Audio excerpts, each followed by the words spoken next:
This session is really our opportunity to showpiece the journal. It is the journal of the Society, and so we have a very important relationship with BSH. And so we're going to be introduced by Professor Cheng Hock To, who's of course the current president. And then I'm going to spend a bit of time discussing really what the journal does, what it's really good at. Those are particularly things like the guidelines, the reviews, and I want to emphasize how much the journal is internationally read. We have a huge readership across the world, from the United States, from Europe of course, from China and from developing countries. And so BJH, although it's obviously a British journal, is actually also an international journal. And I think that's really where the development is going to be, that we want to preserve the great things about the journal, some of these important features. Guidelines are read all over the world, for example, and at the same time develop new things that I think will increase the attraction of the readership. And every journal wants to grow. We want to increase our impact factor.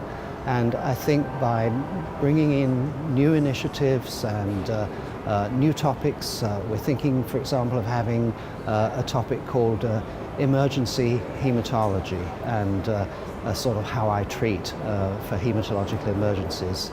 And then another initiative will be a rather broad-ranging section called the wider perspective, where we will get reviews, commentaries, historical commentaries, a whole variety of things that I think are more of interest just for the reader, to make it the journal that everybody wants to reach for on a Saturday morning with their cup of coffee and enjoy just reading a little bit about something hematological that's not directly perhaps to do with their practice.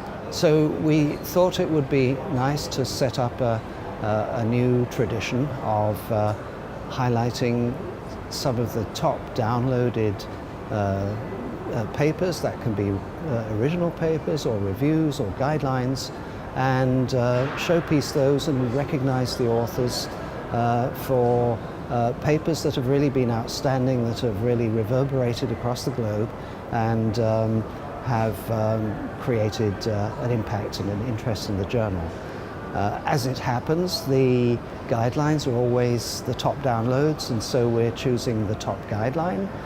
Reviews come second. They're always very good reviews, so we're choosing the top downloaded review, and then the top downloaded original paper, which is more of a research or clinical paper to go with it. And so we'll be announcing those this week and giving out certificates to the successful authors.